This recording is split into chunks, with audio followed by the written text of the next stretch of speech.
How you doing? On this episode, I want to talk about surrender. You know, when it came time for me to hit my rock bottom, I didn't want to surrender. That's the reason that I hit the rock bottom. And I had got to a point to where I was just sick and tired of being sick and tired. And it's you really get to that point when you continuously, daily, every day, it's the same thing over and over. You get up, you get drunk on the way to work. If you don't drink in the mornings, if that's your deal, I personally drank in the mornings, afternoon, night. I literally drank to get drunk. But for me, I refused to surrender. Now, I got saved whenever I was 11 years old, right shortly after my father got killed in a car accident. And I had been saved for many years. And, you know, it's one of those things where once you get saved, it isn't taken away from you. You can run away from it, but he's not going to run away from you. He's always going to be there because your free will, you had the free will to follow him or not. And that's what a lot of people wind up doing, is deciding not to follow him.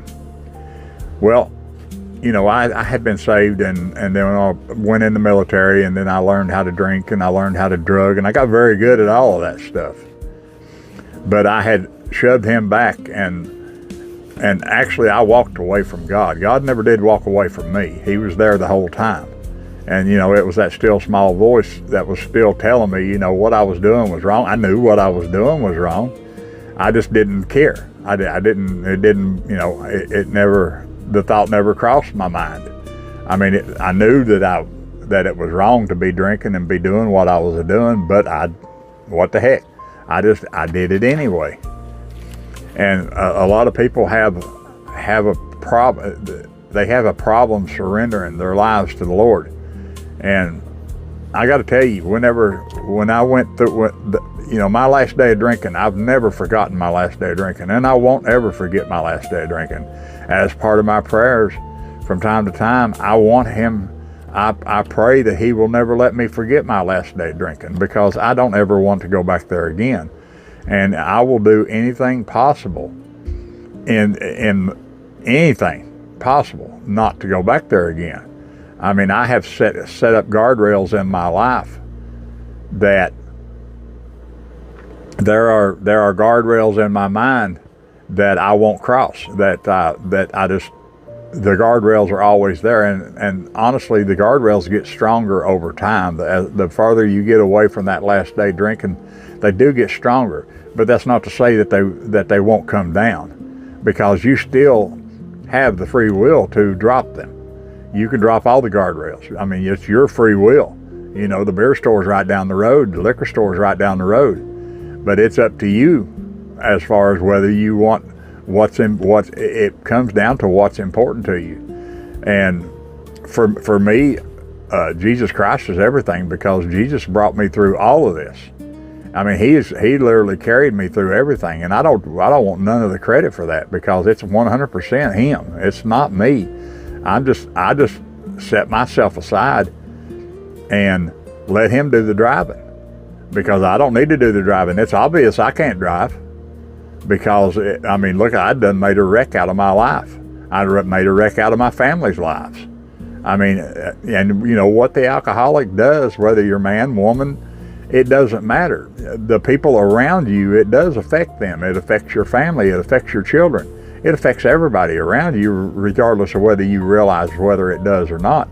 And, you know, if you're taking that money to buy alcohol or to buy drugs, you're taking it away from your family. If you're married, if you're not married and you're single, then you're taking it away from yourself.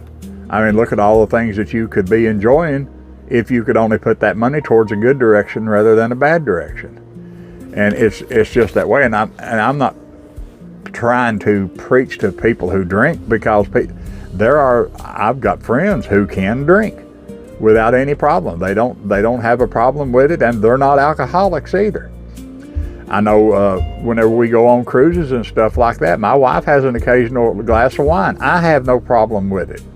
I have, well, I mean, at first, whenever we started doing that, I had a little bit of an issue with it. But I realized as time went on that the barriers that I had put up in my mind,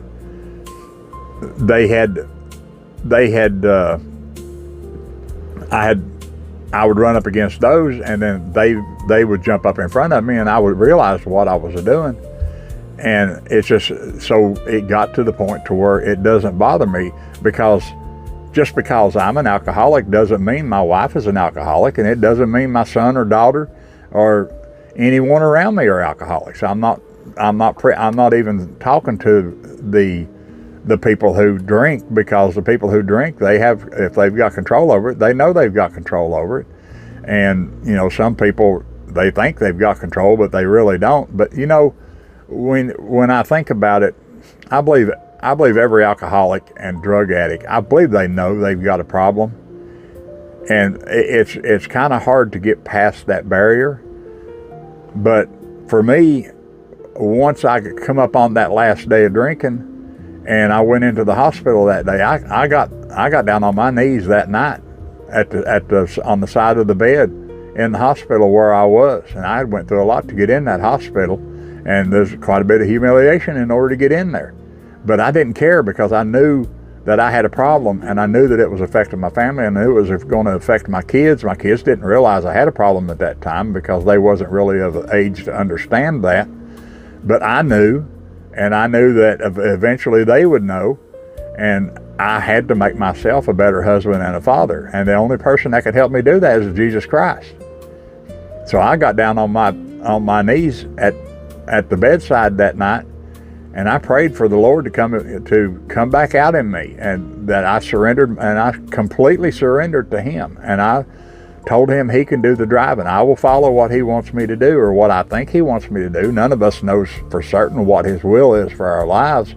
But when we run up against brick walls, if we go one direction or the other direction, and we run up against a brick wall, well, obviously that wasn't the way He wanted you to go, because I believe the Lord moves pieces of the puzzle around in our lives in order to facilitate the direction that He wants us to go. And you know, I rely on Scripture also to help me, and I probably rely more on Jesus' own words in the New Testament, because I guess I don't equate myself to Him, but I listen more to that, it seems like. I mean, I can read the Old Testament and I can read the New Testament, but I love reading Jesus' words, because this is the man who has brought me through all of this. He has brought me through so much over the past 35 years, and me completely surrendering to Him that night was what it took to do it. And I completely surrendered. I'll let Him do in my life what He needs to do, and I will do what I think He's wanting me to do, or what I think His will may be for my life. And if I run up against a brick wall, then I will turn around and I will pray some more and ask Him to give me a different direction, or show me some kind of sign, or show me something that would move me in the right direction that He wants me to go.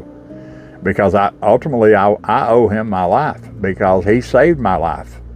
And He's the one that's been carrying me all these years. And I have relied on Him, and I will continue to rely on Him, because He is my main guardrail. And you can't get past that guardrail. And I can't get past that guardrail. And I've had to recalibrate my mind over the years to throw up different guardrails and this and that. And you know, early on in my sobriety, and I'll probably talk about these in later episodes that I do, I threw up guardrails everywhere. I mean, I literally, my Bible is a guardrail. And you know, if I'm looking at that Bible, I know you can't go there. You can't go past that. And basically what my guardrails does to me is it keeps my mind focused on the right things instead of the wrong things. And you know, I may get things worded wrong, as I said earlier, and I'll continue saying, I'm not a podcaster. I'm just a simple man who's trying to live everyday life sober. And I'm going to remain sober for as long as I possibly can. And it's what you have to remember is you have to surrender. And it has to be complete surrender. It can't be a partial surrender. It has to be complete.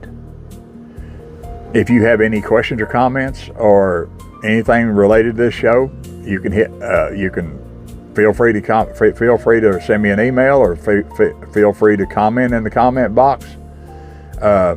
You can also hit subscribe, and there will be future videos, a lot of future videos, because I'm not stopping this. The Lord put me on this mission of explaining my 35 years of sobriety and how I made it this far. And I think I'm out here to help someone. There's someone that the Lord is wanting to reach, and I hope it's you. And if it's not you, then I appreciate you listening anyway. And maybe you can get a little bit of insight for your guidance for your life. If you've fallen back or you're backslidden or something like that, get back close to Him. Stay close to Him, because that's where I messed up the first time. But anyway, feel free you can email me at 35yearskept@gmail.com, or you can put a comment in the comment box and hit like and subscribe. And I would greatly appreciate it. And it'll also help the channel. Thank you, and God bless.